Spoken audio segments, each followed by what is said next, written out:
This is egregious. This is some of the worst decision-making in terms of a coaching staff I've seen in a minute.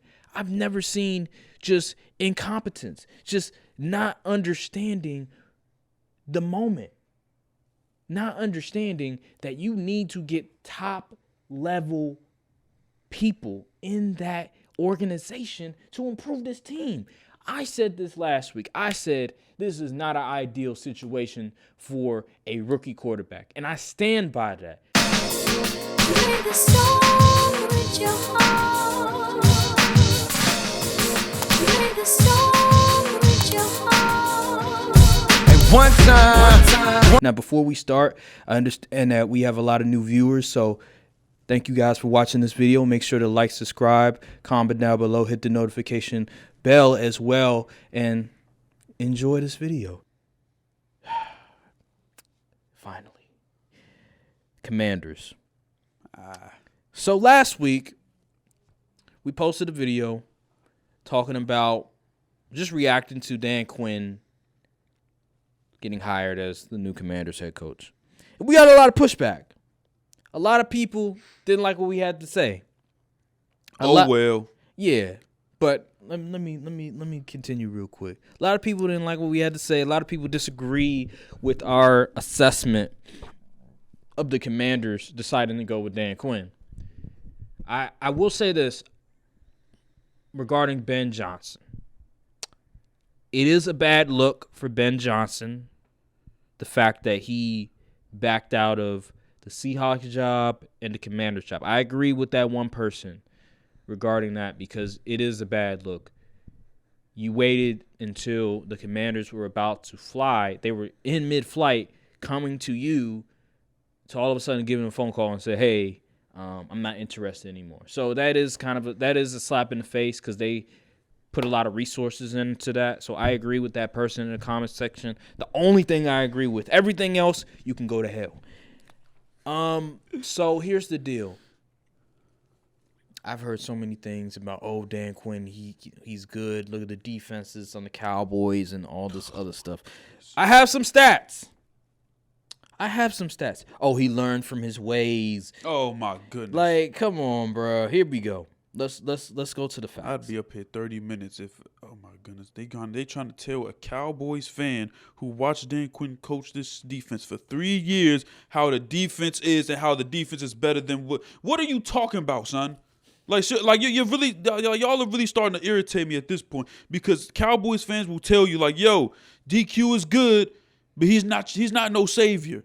Especially on the defensive end. He will do good enough against the bad teams to get you in a good spot. Then as soon as you play a good team, an offense that runs some motion, an offense that has multiple dudes, an offense that has enough guys to match the defensive guy, you'll get slapped in the mouth. Mm-hmm. It's happened so many times over the years. Mm-hmm. And like that, see, that's the problem with, man, forget that. I don't care what the comments. This is the problem with franchise like the Commanders because the fans expect. They so good with filling the status quo that anything above average is going to be a significant thing to them. Mm-hmm. That's the problem with teams like that. Mm-hmm. And this is why you can't argue with fans like that because they even just a slightest glimpse of light, they're going to take it and look and think they at the goddamn man, oh my goodness. I'm going to get so worked up over this. I'm going to let you speak before. Yeah, so with Dan Quinn, right?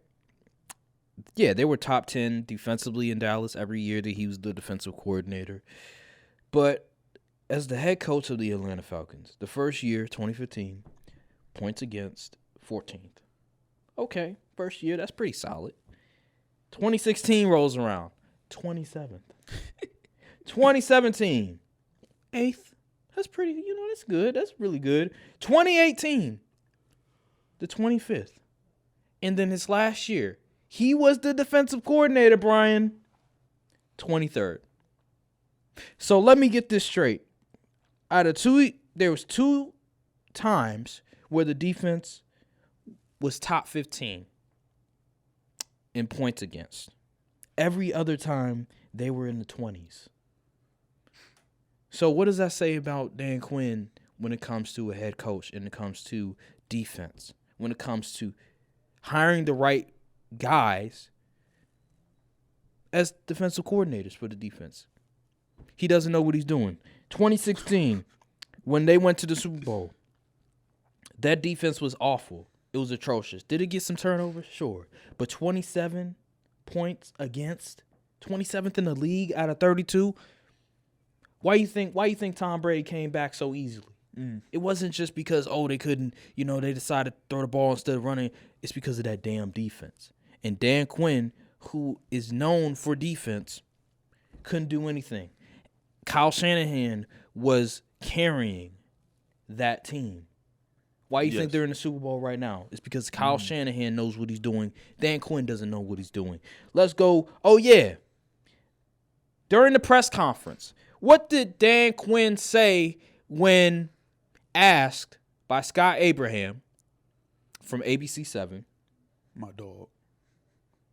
Would you call this a rebuild? He said this is a recalibrate. He said this is about assessing what we have, how we add to that, and how quickly we can accelerate the process together. Dan Quinn, my guy. Do you not know what franchise you're going into? These are the Commanders. This is not some franchise that is known for winning. This is not some franchise that has had consecutive years of going to the playoffs. This is a franchise has been known for being one of the losers in the NFL in the past 25 years. Not the 80s, not the 90s. From 2000 and on, they have been one of the top 3 worst franchises in the NFL. And you think you could just come in and just say it's not a rebuild? Huh? They have the number 2 pick for a reason. What are we talking about here?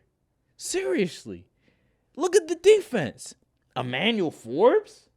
They drafted Emmanuel Forbes over Gonzalez. Now, albeit Gonzalez got hurt, but we all know Gonzalez is way better than Forbes could ever think of being.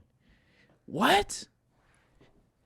Come on, bro. The offensive line is not good. The defensive line, they traded away their best defensive player in Montez Sweat to the Bears. They traded away Chase Young, who's not that good, but still they traded him away, which was actually a good trade because you got a 3rd-round pick for him.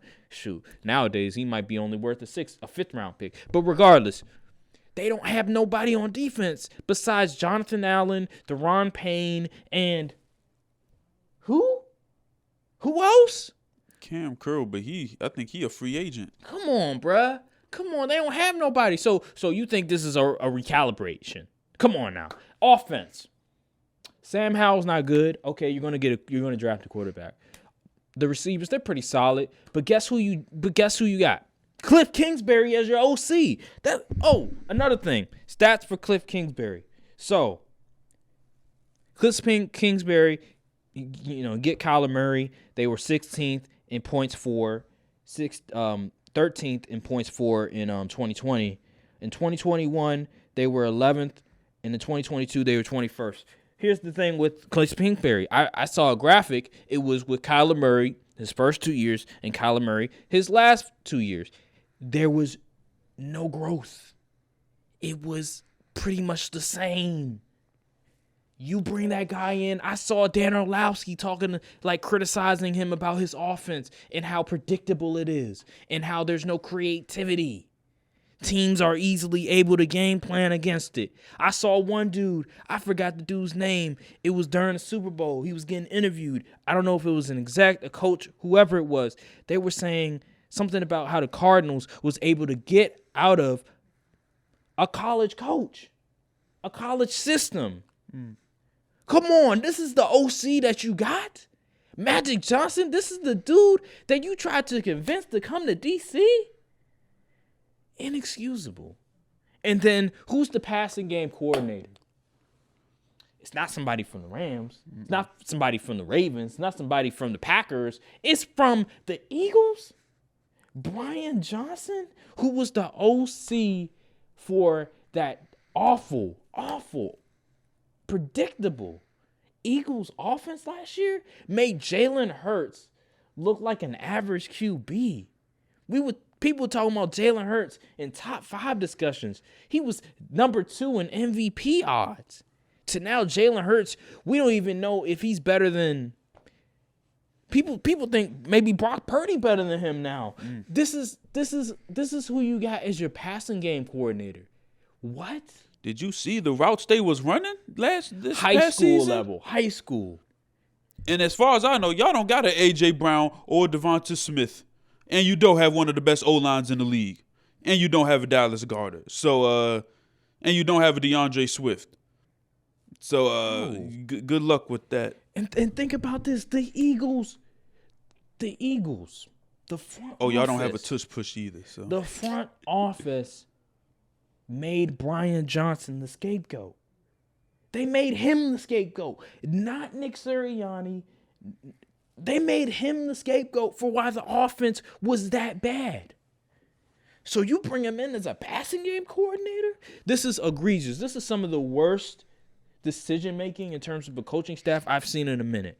I've never seen just incompetence, just not understanding the moment, not understanding that you need to get top-level people in that organization to improve this team. I said this last week. I said this is not an ideal situation for a rookie quarterback, and I stand by that. People are like, what are you talking about? Kliff, he was with Kyler Murray, Caleb Williams, all this other stuff, et cetera, et cetera. First of all, that was not, man. Last season with Caleb Williams, that was like a down year for him. Yeah, it was his worst year. So Kliff came in Caleb Williams last year, and guess what? Caleb Williams, he had to overcome. It wasn't as easy as it was the year prior. Interesting. Kyler Murray the past 2 years. Kyler Murray took a dip. Kyler Murray did not look that great. I remember you were saying, oh, Kyler Murray not better than Dak. Kyler Murray not. I don't even think I have Kyler Murray in my top 10, top 13. Who's the reason for that? It's not just Kyler Murray. It's Kliff Kingsbury. And you bring him in as the OC. This is incompetence. This is ridiculous. Oh, the GM, he came for the 49ers. You don't know more than the GM. Okay, all right, we'll see. We'll see how that works. Because Dan Quinn was probably the last candidate they were thinking of hiring. And people like, you don't know what they're talking about. He's the first candidate. No, he's not. You know why he's not? You know why he's not? Because the Commanders offered Ben Johnson and Mike McDonald the job. The only reason they weren't able to get Ben Johnson is he decided I'm not going to come, and then pause. And then also Mike McDonald got more money for the Seahawks. So he was obviously not their first choice because they would have given him the job already. He would have been with the Commanders.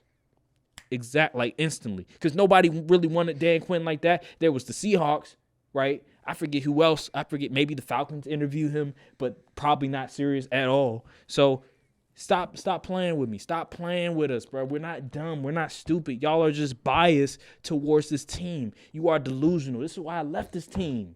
This is why I left this fan base. Because they don't know what winning is like. They don't understand what it's like to have a winning formula. And winning doesn't necessarily mean, oh, we got to win the Super Bowl. No, winning in terms of getting to the playoffs almost every year, being in contention, being in consideration for a Super Bowl. That's what winning looks like. That's what a winning formula. Not, oh, you got to win a Super Bowl. No. Because a lot of people do that. A lot of people will say, oh, you got to win a Super Bowl in order to be considered a winning organization. No. Not necessarily.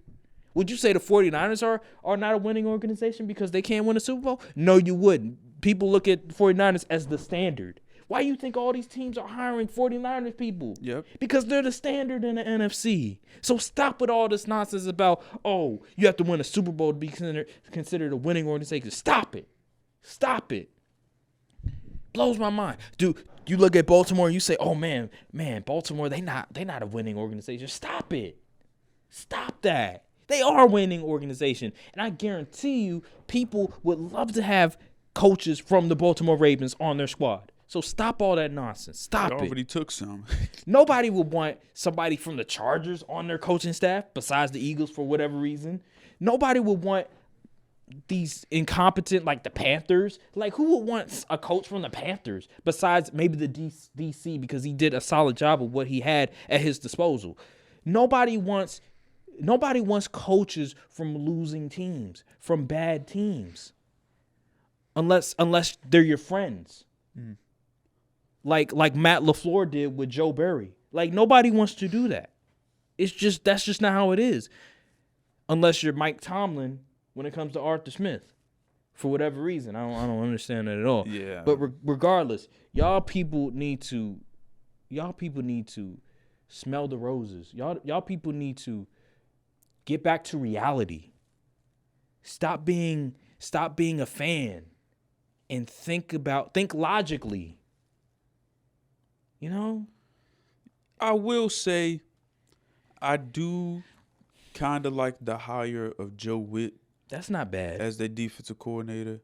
I believe he was the linebackers coach something like for that. us. Something like that. I mean, our linebackers stunk, but that's a whole different story. But yeah, I think he could. Listen, here's my whole thing is I'm going off of what I've seen from Dan Quinn, Right. as the DC for the Cowboys, and what philosophy, his defensive philosophy. Richard Sherman has said it. The people that grind film have said it. The analysts have said it. They said that Dan Quinn's defense is very predicated on we have better dudes than you. Yep. We're just going to be better. Mm-hmm. But when you don't have dudes that are better and you get out-schemed, and that's how you get the Dolphins game where we lost. Just let the Dolphins just march up the field that last drive. Yep. That's how you get the 49ers game. We got blown out. Even the Seahawks put up almost 40 on us. And then look, and you know what the Packers did. 48 points? Are you kidding me? Bro. That's what you want on your team? Exactly. Like, you got to be honest with yourself. Dan Quinn isn't a bad coach. He's not going to get you over the hump. Yep. Go be mediocre yet again. And same spot yet again. I understand the optimism if you hired an elite OC, you hired Kliff Kingsbury. Or DC that's respectable like a Mike McDonald. Like, yeah, but you didn't do that at all. Like, I like it. Like Dan Quinn, the players love him. The players going to play for him and everything. But obviously when the chips are down and you need in the biggest moments, you seen what the Cowboys players was doing. Where was Micah Parsons? Mm-hmm. One of the best top 3 edges in the league was nearly a ghost in the playoffs. Mm-hmm. Oh, where DeRon Bland and all his interceptions, where were they against Green Bay? No, non-existent. And then y'all want to run that Dan Quinn scheme. You don't have linebackers. Nope. Jamin Davis ain't running that scheme. Mm-mm. Cody Barton, are you kidding me? Mm-mm. Y'all don't have a Micah Parsons as far as I know, unless he's somewhere hiding. Y'all got D tackles, which is good because Dan Quinn, we needed D tackles last year, but they can only do so much. You don't have the secondary. You don't have a Trayvon Diggs or a DeRon Bland or Stephon Gilmore. Yep. I mean, I'm just trying to figure out how this is going to work. Obviously, Rome wasn't built in a day. Obviously, I don't expect them to really win a whole bunch of games next year. But if y'all want to be a winning, I just don't see it. And some of his draft choices have been questionable. You drafted Mozzie Smith in the first round. You banged on the table for Mozzie. Then you make him lose 30 pounds and try to convert him to a 3-tech when he was a 1-tech all through college. It don't make sense to me. You ignore the linebacker position after LVE went out and the linebacker we drafted towards ACL preseason. Yeah. So I'm just like, I don't know, man. I just don't see this as a needle mover. I mean, if they prove me wrong, oh well, I'll take that. But it seems like this is a squad. They built this coaching staff. It's like the reject staff. Yeah. So I'm just confused. Like, we've seen Kliff Kingsbury's body of work.